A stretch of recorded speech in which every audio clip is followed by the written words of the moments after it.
Kanina habang ako ay nagdarasal sa madaling araw, nagpakita sa akin ang Birhen ng Lourdes ng isang panalangin na magbabago sa inyong buhay sa loob ng 9 na araw. Ang nakita ko ay umuga sa aking kaluluwa. Ang panalangin na ito ay magdadala ng milagro sa inyong pamilya, milagro na naghihintay sa inyong pagtanggap. Ngayon ay magtuturo ako ng panalangin na magbabago sa inyong buhay sa loob ng 24 oras, isang lihim na panalangin na hindi sinasabi ng marami. Hayaan niyong ipaliwanag ko kung paano ito gumagana at kung bakit mahalaga itong gawin kung ayaw ninyong mawala ang inyong kaligtasan.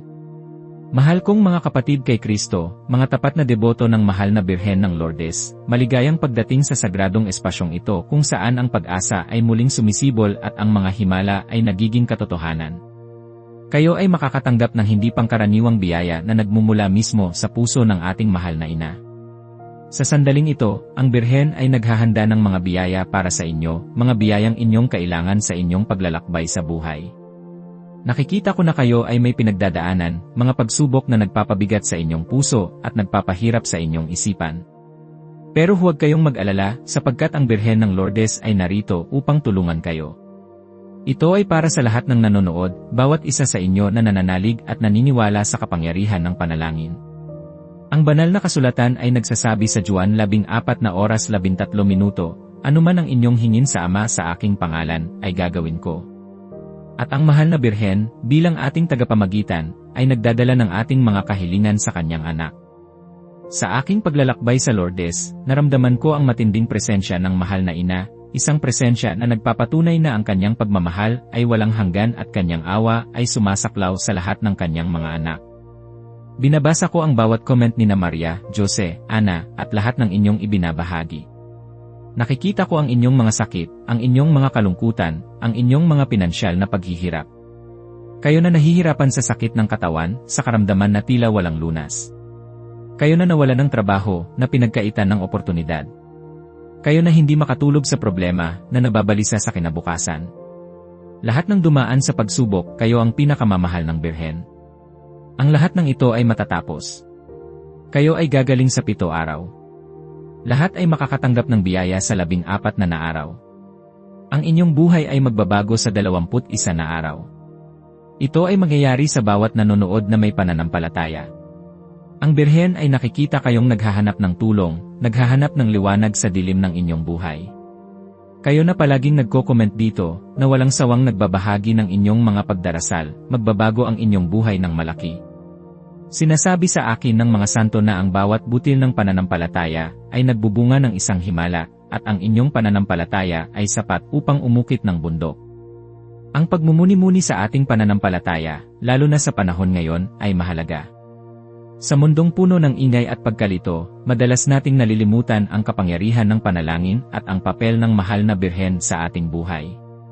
Ang mga problema sa modernong panahon, ang mabilis na pagbabago, ang kawalan ng katiyakan sa ekonomiya, ang pagtaas ng antas ng stress at pagkabalisa, ay nagpapahirap sa marami. Paano natin masusumpungan ang kapayapaan sa gitna ng lahat ng ito?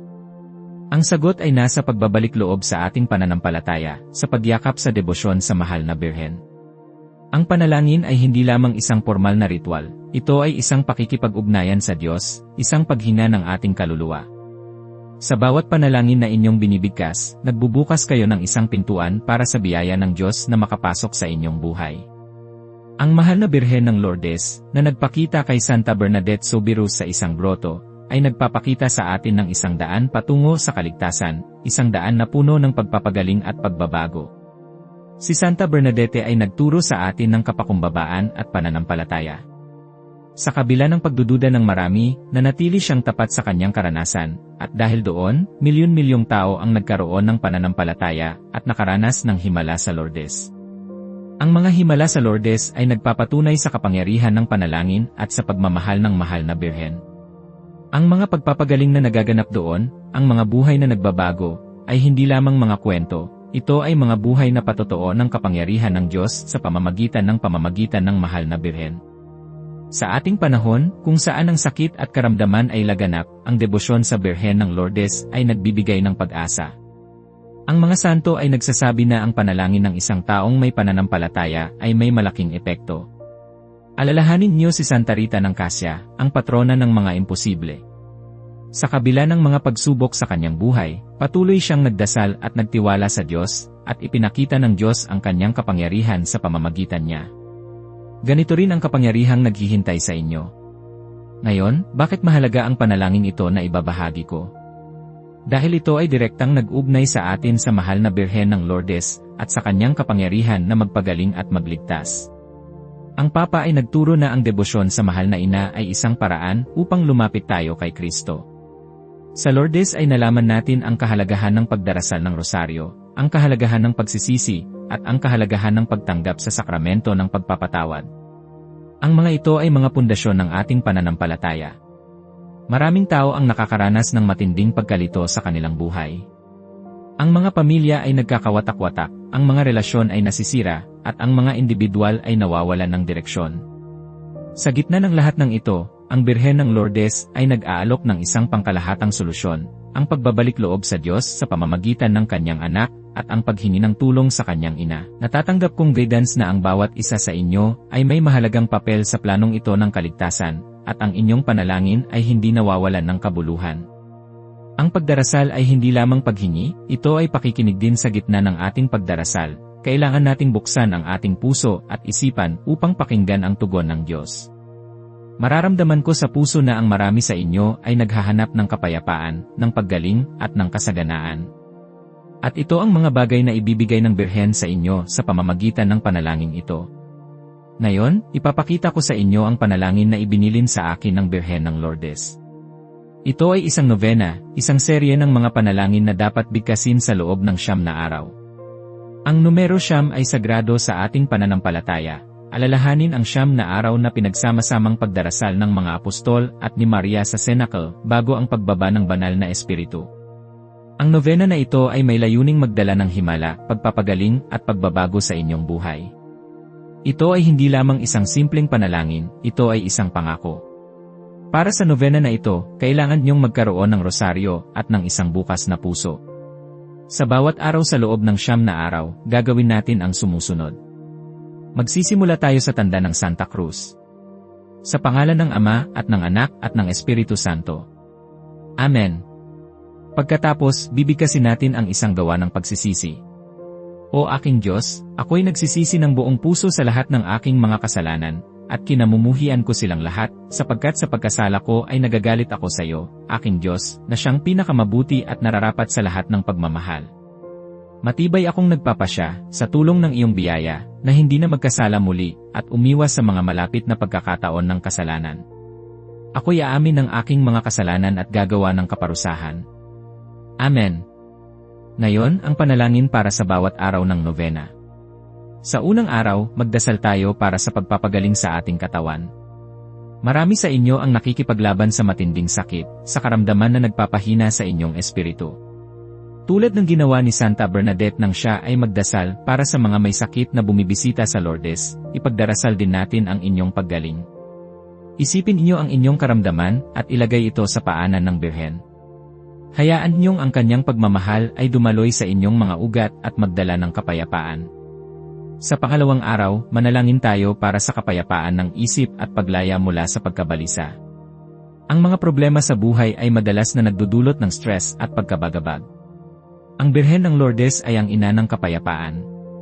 Siya ay magdadala ng kapanatagan sa inyong puso na tila bumubulong ng huwag kang matakot. Sa ikatlong araw, ipagdasal natin ang pagpapabuti ng inyong pinansyal na kalagayan.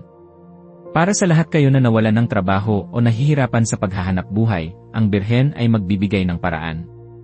Si San Jose, ang patron ng mga manggagawa, ay nagtuturo sa atin ng kahalagahan ng pagtitiwala sa Diyos sa lahat ng ating pangangailangan.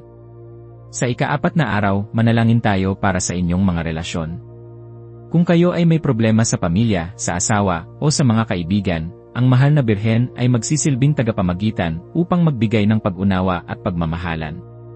Ang pag-ibig na walang kondisyon ang pinakamataas na uri ng pag-ibig, tulad ng ipinakita ni Jesus sa atin.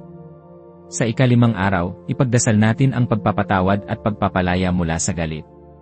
Kung may mga taong nakasakit sa inyo, o kung kayo ay may pasanin ng hindi pagpapatawad sa inyong puso, hilingin natin sa Birhen na tulungan kayong magpatawad at makalaya mula sa negatibong damdamin. Ang pagpapatawad ay nagpapalaya sa inyong kaluluwa. Sa ika-6 na araw, manalangin tayo para sa espiritual na paglago. Ang ating pananampalataya ay tulad ng isang halaman na kailangan ng tubig at sikat ng araw upang lumago. Hilingin natin sa Birhen na palakasin ang inyong pananampalataya, palalimin ang inyong pagmamahal sa Diyos, at palakasin ang inyong espiritual na buhay. Sa ika-7 araw, ipagdasal natin ang paggabay sa inyong mga desisyon. Sa mga sandali ng pagkalito, kung saan kayo ay kailangang gumawa ng mahalagang desisyon, hilingin natin sa mahal na Birhen ang karunungan at paggabay upang mapili ninyo ang kalooban ng Diyos para sa inyo. Sa ika-8 araw, manalangin tayo para sa kapayapaan sa mundo at sa ating komunidad. Ang mundo ay puno ng kaguluhan, at ang ating komunidad ay may sariling mga hamon. Hilingin natin sa Birhen, ang reyna ng kapayapaan, na magbigay ng kapayapaan sa ating mga puso, sa ating mga tahanan, at sa ating mundo. At sa ika-9 na araw, magdarasal tayo ng pasasalamat at hihiling tayo ng patuloy na proteksyon. Sa lahat ng biyayang inyong natanggap at matatanggap, magpasalamat tayo sa mahal na Birhen. Hilingin natin ang kanyang patuloy na paggabay at proteksyon laban sa lahat ng kasamaan. Pagkatapos ng bawat araw, magdarasal tayo ng 3 sumasampalataya ako, 3 Ama namin, 3 Aba Ginoong Maria, at 3 luwalhati sa Ama. Pagkatapos ay bibigkasin natin ang espesyal na panalangin sa Birhen ng Lourdes. O mahal na Birhen ng Lourdes, inang walang dungis, buong galak kong sinasabi sa iyo ang aking mga hangarin. Ang iyong pagpapakita kay Santa Bernadette ay nagdulot ng mga pagpapagaling at himala. Ngayon, lumalapit ako sa iyo na may buong pagtitiwala, hinihingi ang iyong pamamagitan para sabihin ang iyong personal na intensyon. Naway sa pamamagitan ng iyong pagmamahal, matanggap ko ang biyaya na aking hinahangad, para sa ikaluluwalhati ng Diyos, at para sa aking kaligtasan. Amen. Ang panalangin na ito, kung buong puso ninyong gagawin sa loob ng 9 na araw, ay magbubukas ng daan para sa mga himala na hindi niyo inaasahan. Ito ang panalangin nagpakita sa akin sa aking pagdarasal, ang panalangin nagdadala ng kapangyarihan ng Lourdes diretso sa inyong tahanan. Bawat isa sa inyo ay karapat-dapat sa pagmamahal at biyaya ng mahal na Birhen. Kayo na patuloy na nananalig, huwag kayong panghihinaan ng loob. Ang inyong pananampalataya ang susi sa lahat. Ngayon, nararamdaman ko ang pag-agos ng biyaya sa bawat isa sa inyo na nanonood. Ang banal na espiritu ay kumikilos sa sandaling ito, hinihipo ang inyong puso at kaluluwa. Isara ninyo ang inyong mga mata, at damhin ang presensya ng mahal na Birhen. Nararamdaman ko sa puso na maraming pagpapagaling ang nagaganap sa sandaling ito. Ang inyong sakit ay nawawala, ang inyong pagkalito ay nagiging kaliwanagan, ang inyong pinansyal na pasanin ay nabibigyan ng solusyon. Ito ang kapangyarihan ng pananampalataya, at ito ang kapangyarihan ng mahal na ina. Patuloy kayong magtiwala, patuloy kayong manalangin. Ang mahal na Birhen ay hindi kailanman bumibigo sa mga taong lumalapit sa kanya ng may buong puso. Kayo na may matinding pananampalataya, kayo ang magiging saksi sa mga himalang ito.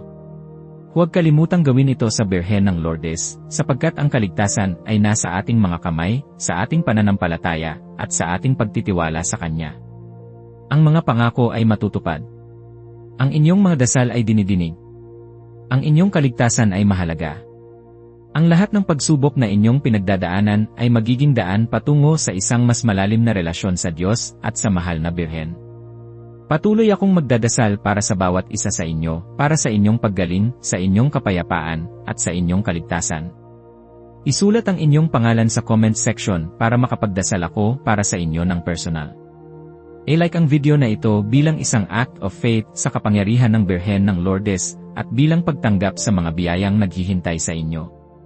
I-share ito sa 9 na tao, ang sacred number ng novena, upang ang biyaya at pagpapala ay kumalat din sa kanila. Sa susunod na episode, tatalakayin natin ang isang mas malalim na misteryo ng rosaryo at kung paano ito makapagbibigay ng kapayapaan sa inyong pamilya sa panahon ng krisis. Manatiling tapat, manatiling matatag sa pananampalataya. Sumainyo nawa ang kapayapaan at biyaya ng mahal na Birhen. Amen.